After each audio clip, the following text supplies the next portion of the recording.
other interested groups to do the ventilator research. For example, ang Don Bosco po, ang Mapua, okay, ay nag-propose din sila na sabayan na sila. Hindi naman kailangan isang grupo lang po ang pwede namang sabay-sabay. For the mobile clinic for LGUs, mobile clinic is a self-contained vehicle equipped with a medical team that can provide healthcare services. And mobile clinics may be a flexible and viable option for treating isolated and vulnerable groups, especially during the enhanced community quarantine. The setting up of mobile clinics in LGUs should follow these considerations. But before I enumerate what these considerations are, Mr. President, the provision of mobile clinics is already being done by the local government units, governors, the city mayors, and the municipal mayors as well. Anyway, the considerations in setting up mobile clinics are the following. The doctor consultation setup must include use of face shield, consultation booth with protective plastic coverings. Healthcare workers, doctors, nurses, pharmacists, dentists must follow the 1 meter distance from patients and wear face masks during consultations. Presence of security personnel is essential to control the crowd, specifically the patients seeking consultation. And lastly, the number of patients to be accommodated by the mobile health team should be limited to prevent mass gathering of people, which is consistent with our guidelines in the implementation of the enhanced community quarantine. Humingi po ako ng certain essential information sa Bureau of Immigration regarding yung actual na arrivals and departures plus yung mga carriers that continue to operate. Baka po ang Department of Foreign Affairs at saka ang Department of Tourism ay meron din pong sariling data. Pero meron po akong gustong report very briefly as to the status of international travel based on data supplied by the Bureau of Immigration, sir, if you don't mind. So, sir, although on a limited scale, patuloy pa rin po ang arrival at saka departure ng mga international passengers. Yung po mga parating, Mr. President, ang classification po nila, definitely yung mga overseas Filipino workers, seafarers, mga returning Filipinos po, mga returning residents, foreign spouses po nito mga bumabalik na Pilipino, pati po yung kanilang mga anak, diplomats, and also foreign crew ng mga aircraft, vessels, and so forth and so on. Yung mga palabas naman po, yung mga departure, ang profile po ay karamihan mga overseas Filipino workers pa rin po na inauthorize natin na mag-work abroad. Mga permanent residents po abroad na mga Filipino, pero permanent residents abroad po sila. Student visa holders, at saka syempre po mga foreign nationals who want to return to their countries. For the period April 1 to 20 po, itong present month, ang overseas Filipino workers po na dumating ay nasa 16,744. Yun po namang umalis, palabas, na OFW, konti lang po ito, based on data ng Bureau of Immigration, 851 pa lamang po. Doon sa buwan na yon, itong April 1 to April 20. Yun naman pong mga non-OFWs na Filipinos po na dumating, marami po, 27,062. At ang umalis naman po during the same period ay 4,164 lamang. Ngayon po, commercial flights ay nagpapatuloy pa rin po, pero on a very, very limited schedule ang kanilang arrivals and departures. Ang karamihan po sa mga airlines na ito ay kasama po ang Hong Kong Airlines, Cathay Pacific, Eva Air, All Nippon Airways, Royal Brunei, China Airlines, Qatar Airways, Korean Air, Asiana Air, Singapore Airlines, Japan Airlines, Kuwait Airways, Gulf Air, Malaysia Airlines, Etihad, Emirates, Jetstar, at Saudiya. Yun pong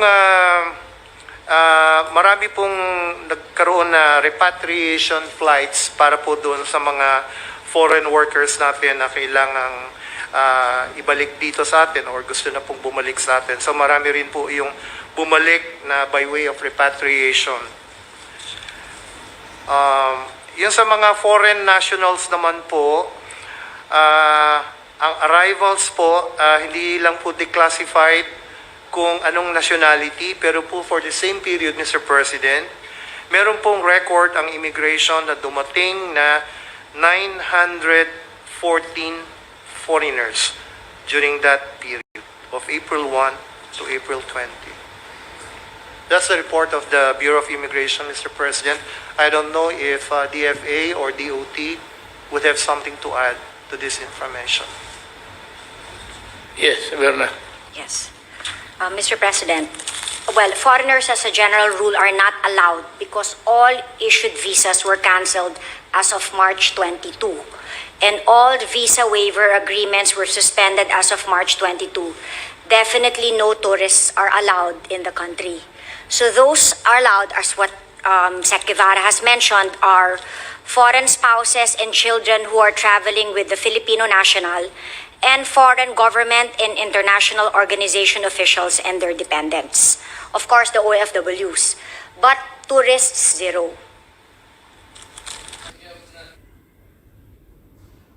Good evening, my countrymen. Nagpapasalamat ako sa inyo for heeding the warnings of government na mag-quarantine kayo para maprotektahan ninyo yung sarili ninyo at yung kapwa-tao ninyo kung maglabas kayo at makahawa. And also, I'd like to thank my gratitude to the uniformed services natin dito. Air Force, flying almost with non-stop, delivering the medicines and medical kits required, and for the Army for delivering also in company with the government workers yung mga tulong ng pera, pati yung mga pagkain. Again, it is a sad thing to know that yung mga sundalo ko pinagpapatay while even doing the most honorable task of accompanying the government workers delivering money and the food. I'm so sad about this development, but there will always be a time for reckoning. There is no more peace talks to talk about. I am not, and I will never be ready for any round of talks. Kasi simply the NPA, the Communist Party of the Philippines, has no respect either for their spoken words or in their deeds of killing soldiers who are on humanitarian missions. Now, kulang pa tayo, we are still in the process of magbibili pa tayo ng maraming personal protection kits for our frontliners at ating mga medical people.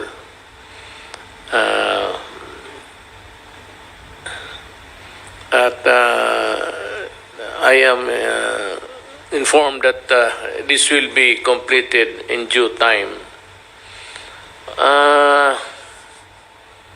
Ang utos ko ngayon is i-deliver ninyo yung medicines kay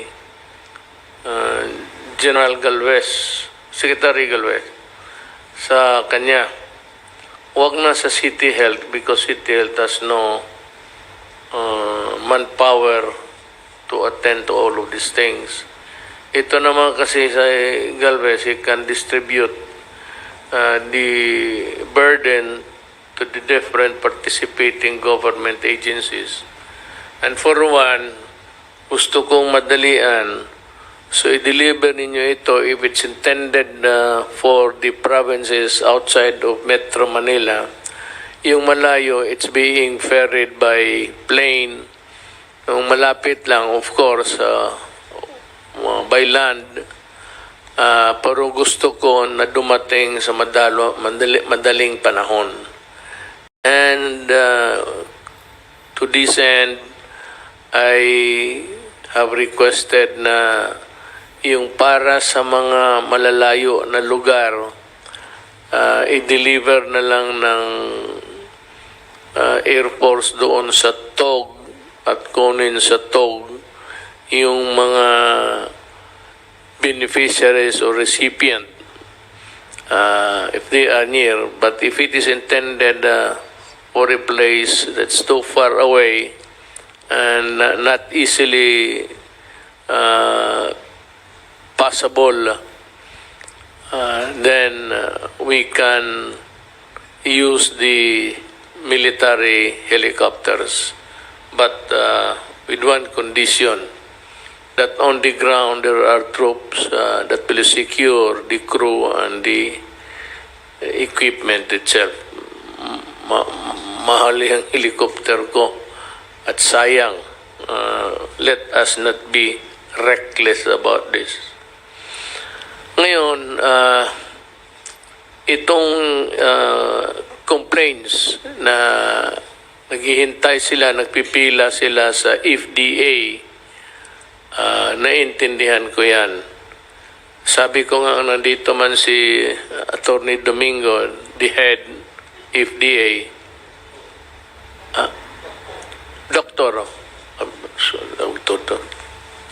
Doktor pala ito, sige ako, kanina pa ako sabi, Attorney, mukhang abogado ka kasi.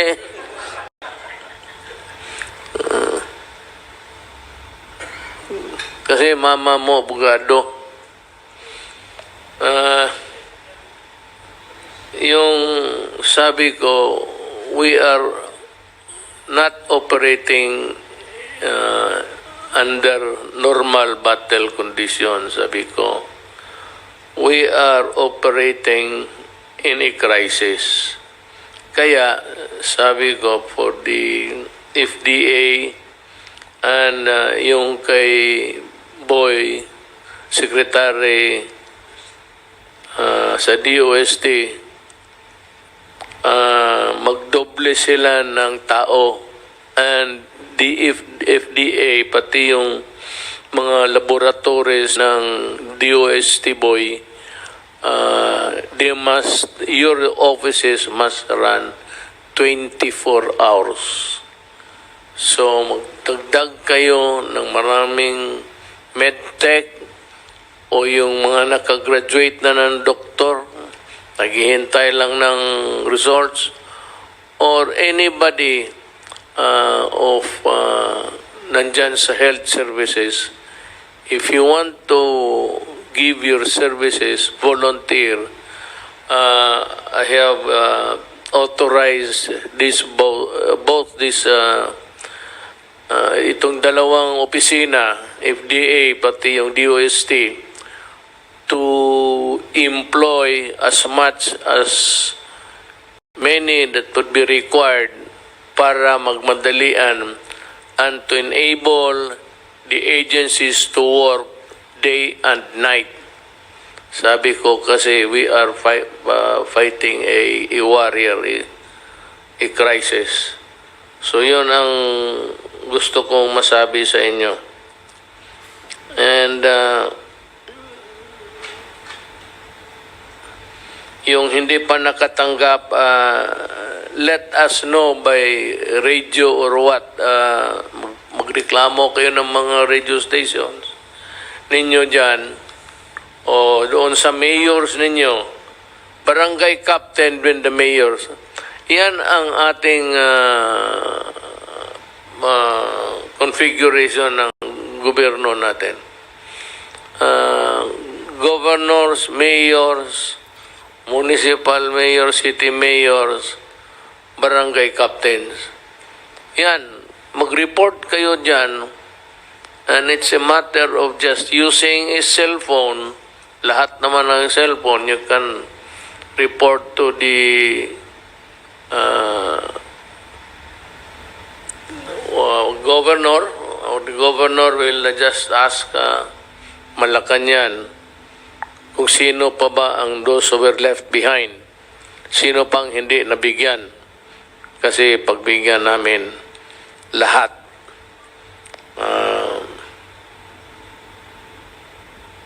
Itong sa transportation that would allow movement sa mga tao in areas under general community quarantine. Pero maghintay kayo sa final orders kasi pinaplansya pa namin to. Yung mga tindahan, yung mga bazaars, mga malls, big or small, it behooves upon you to see to it that the workers are protected. Meaning to say that the sanitation of the place must be guaranteed and that the employees are provided with durable and workable masks. And aside from sanitizing the place every now and then, you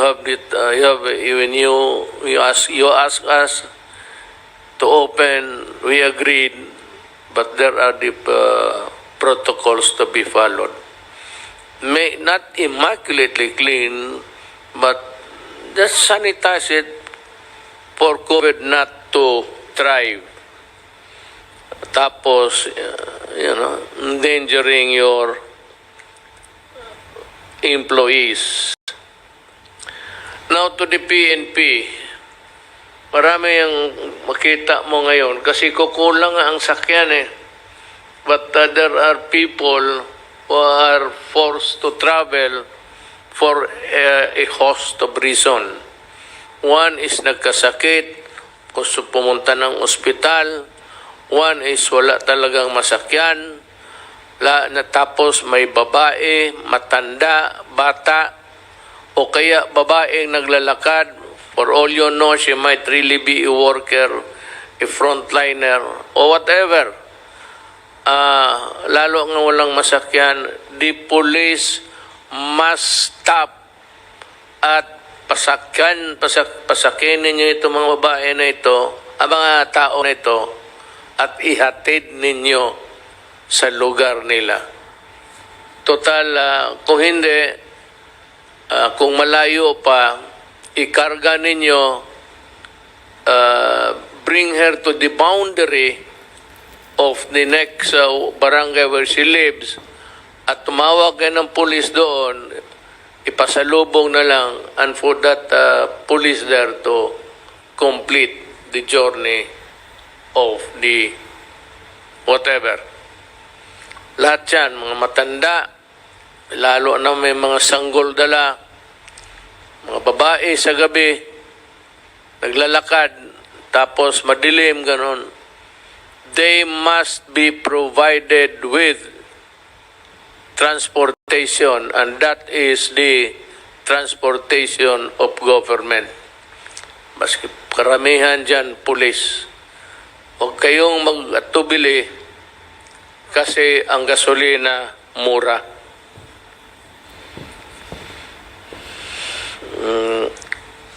Yun lang man siguro. Wala naman akong malapit na. Yung iba naka-lockdown pa rin. Tayo we might open partially construction workers and things like that. You wait for lalabas na yung modified ang natin, quarantine. So we will allow sectors of society that are not, di talaga nagdidikit-dikitan. Ang problema nito kaya modified muna eh. Kasi kung magsiksikan kayo dyan sa LRT na naman, wala nang katapusan ang problema natin. It will never end. And it will bring us down and down.